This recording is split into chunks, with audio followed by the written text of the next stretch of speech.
Assalamualaikum warahmatullahi wabarakatuh. Waalaikumsalam warahmatullahi wabarakatuh. Alhamdulillahirrahmanirrahim. Assalatu wassalamu ala asyrafil anbiya'i wal mursalin wa ala alihi wa sahbihi ajma'in amma ba'du. Rekan-rekan semuanya yang saya hormati, bapak-bapak yang saya hormati, ibu-ibu yang saya cintai.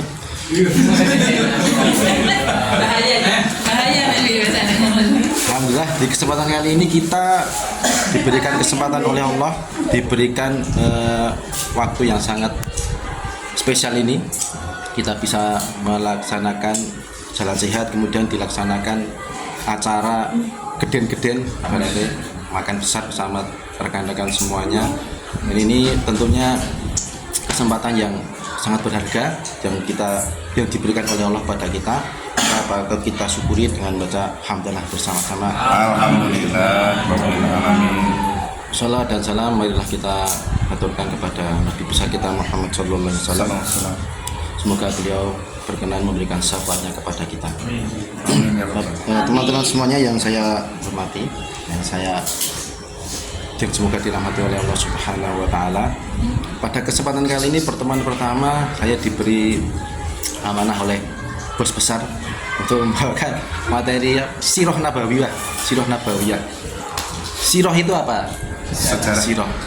Kalau arti secara bahasa artinya adalah perjalanan. Kalau Nabawiyah berarti nubuat atau kenabian. Jadi artinya adalah perjalanan kisah Rasul dari sejak beliau sebelum lahir hingga setelah beliau wafat. Tapi di sini sebagai pembuka pertama, saya akan membawakan satu kisah, tapi bukan kisah dari Rasul, salah satu sahabat yang dimana sahabat ini dikatakan sahabat, tapi beliau tidak pernah ketemu dengan Nabi. Beliau bernama, kalau sudah kita kenal, bernama Uwais Al-Qarni. Uwais Al-Qarni itu mendapat julukan dari Rasul penghuni langit, karena ada beberapa hal yang sampai dia mendapat julukan gelar penghuni langit dari Rasulullah. Kisahnya seperti ini. Jadi Uwais Al-Qarni itu profilnya, beliau bukanlah orang yang dikenal orang banyak. Jadi beliau orang miskin, mempunyai penyakit, namanya penyakit apa itu ya, zaman sekarang. Jadi di tubuhnya itu ada bentol-bentol banyak, ada titik-titik banyak di sekujur tubuhnya, dan beliau hanya penggembala kambing. Beliau mempunyai cacat dan ibunya juga lumpuh. Nah, saat itu ibunya berpesan, "Wahai anakku, ibu pengen haji. Impian ibu pengen haji, tapi apa daya kondisi keuangan di rumah, ekonomi di rumah tidak punya apa-apa, hanya penggembala kambing." Akhirnya Uwais Al-Qarni karena dia baktinya kepada ibunya, dia menabung dengan hasil jeripayanya untuk membeli anak sapi. Padahal dia berada di Yaman. Yaman itu daerah pegunungan. Orang menganggap dia gila. Wih, wis kere, golek sapi, dunggah keneng gunung meneh. Orang menganggap dia gila. Nah, dia membuat kandang di dekat rumahnya, dirawatlah anak sapi tersebut. Kemudian setiap hari dia memberi makan sapinya, setiap hari juga dia mengangkat anak sapi tersebut. Jadi dijunjung. Untuk apa? Untuk latihan menggendong ibunya untuk berangkat haji. Jadi dari kecil sampai besar sapi itu sudah besar, sudah berbobot ratusan kilo. Setiap hari juga digendong, setelah diberi makan sapinya digendong. Akhirnya Uwais Al-Qarni setelah itu 8 bulan waktu haji sudah tiba, ibunya diberangkatkan haji oleh Uwais Al-Qarni dengan berjalan kaki dan juga digendong dari Yaman ke Mekah. Padahal Yaman ke Mekah itu jalannya, kalau dihitung-hitung antara sini sampai Surabaya kira-kira. Nah itu. Jadi Uwais Al-Qarni mewujudkan cita-cita orang tuanya, ibunya itu haji mengantarkan dengan digendong. Sampai proses haji pun juga digendong. Selama digendong itu ibunya menangis, bertanya, "Leh kok ini ngapa to, Le?" Ya, biar ibu bahagia, biar ibu mendapat apa yang ibu wujudkan. Kemudian ibunya memintakan ampun kepada Uwais Al-Qarni. Cukuplah ridho ibu sebagai jalanku untuk masuk surga ibu. Makanya setelah itu penyakit yang diderita si Uwais itu berangsur sembuh, pulih. Jadi yang tadi penyakitnya itu pulih, cuman meninggalkan satu bekas tanda titik putih di tengkuknya sini. Kemudian setelah itu sudah selesai perjalanan haji, kemudian Uwais Al-Qarni juga punya cita-cita ternyata. Cita-citanya apa? Dia ingin bertemu dengan Rasulullah.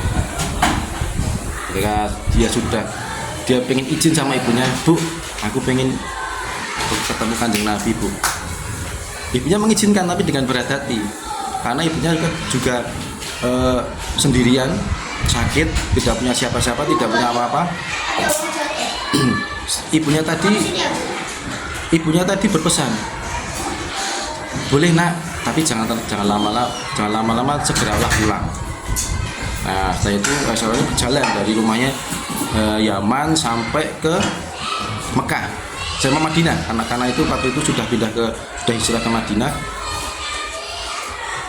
Ketemu sampai rumahnya Rasulullah, Uwais Al-Qarni dibuat kecewa, Bapak Ibu.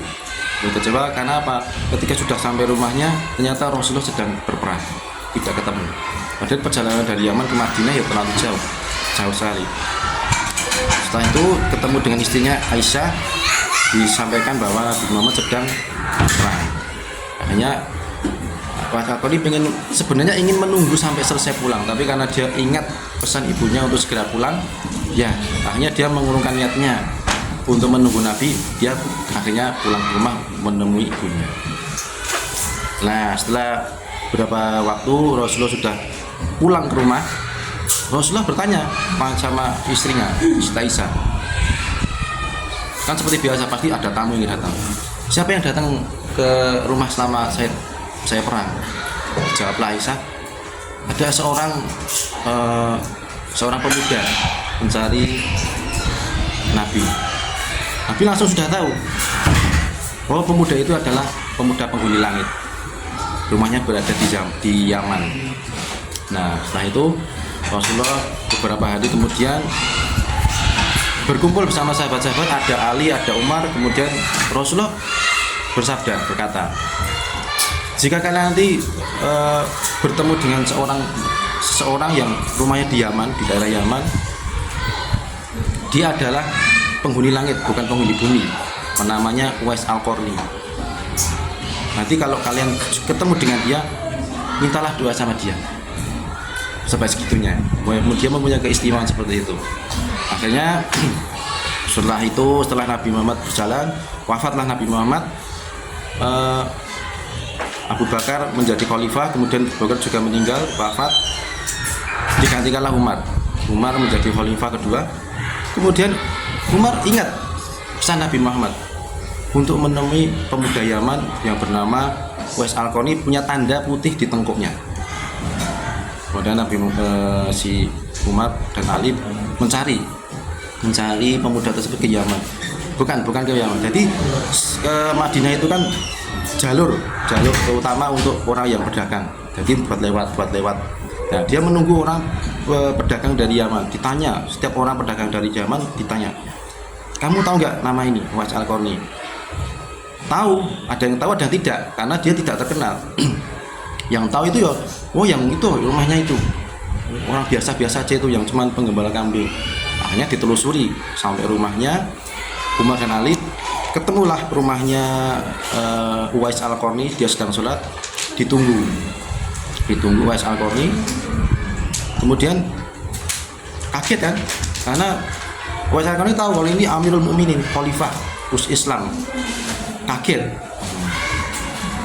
Akhirnya Umar dan Ali menjabat tangannya, dibalik tangannya. Oh, ternyata berada tanda putihnya di tangan. Nah, Terus Umar bercerita seperti sabda Nabi. Akhirnya Umar dan Ali minta doa sama Uwais Al-Qarni, minta doa. Oh enggak, jangan, saya orang biasa kok, harusnya saya yang minta doa, begitu.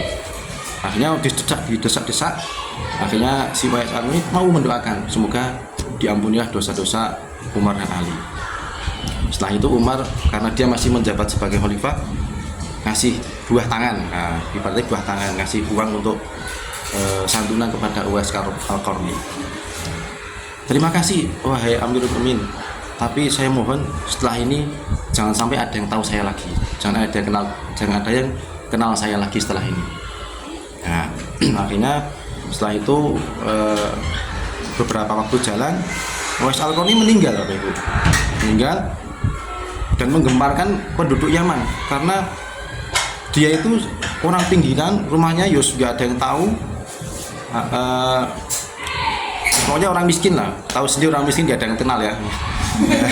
Orang miskin gak ada yang kenal. Akhirnya kaget, orang Yaman kaget. Ini ada orang banyak sekali datang memandikan jenazahnya si Uwais, menggali kubur Uwais Al-Qarni, mensolatkan jenazahnya. Padahal dia orang asing semua itu, orang Yaman nggak ada yang kenal.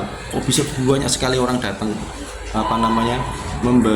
menyolatkan, mengkafani, mengkuburkan jenazahnya Uwais Al-Qarni. Padahal kita nggak tahu dia itu bukan siapa-siapa. Ternyata setelah gempa tersebut, Umar memberitahukan, menginformasikan bahwa dia adalah penduduk langit yang seperti disabdakan oleh Rasulullah. Karena dia mempunyai tadi orang, kalau kita ambil hikmahnya dari cerita Uwais Al-Qarni, keutamaan ingin mendapat, jika kita pengen mempunyai doa yang makbul, tentu kita harus menghormati, berbakti kepada orang tua, terutama ibu. Dia orang biasa, dia mempunyai keistimewaan yaitu berbakti kepada ibu, sampai Rasul memberikan dia gelar penduduk langit, dan dia mendapat keutamaan doanya itu mustajab.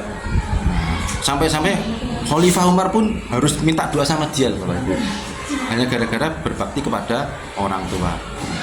Nah, ketika Nabi tadi menyampaikan dia adalah penduduk langit, maka mintalah doa, karena dia berbakti kepada orang tua dan cinta dengan Allah dan Rasulnya. Jadi dia itu cinta kepada ibu, juga cinta kepada Rasulullah, sama, cintanya itu sama. Nah, kalau di kita biasanya kita kenal Rasul, kita sholat seperti yang dicontohkan Nabi, kita berpuasa seperti yang dicontohkan Nabi, tapi kita tidak pernah menghadirkan cinta kita seperti kita cinta kepada orang tua kita. Cuma biasa Nabi Muhammad tuntunan ini, Nabi Muhammad kon ini, ojo ngasih Nabi Muhammad dilecehkan gitu. Tapi kan kita tidak bisa, kita belum sampai cintanya seperti cinta kita seperti ibu. Ibu kita di senggol sidik kita emosi, tapi Nabi Muhammad di guyon-guyon biar kita kadang biasa aja. Nah itu, jadi cinta kita dengan ibu dan Rasul itu harus sama, bahkan harus lebih. Nah, itu keutamaan dia seperti itu, sampai dia mendapat julukan penduduk langit dan doanya mustajab.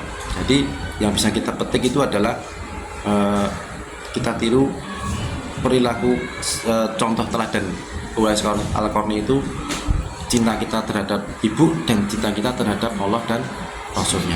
Jadi kalau kita bisa menghadirkan cinta itu, kita menjadi sahabat.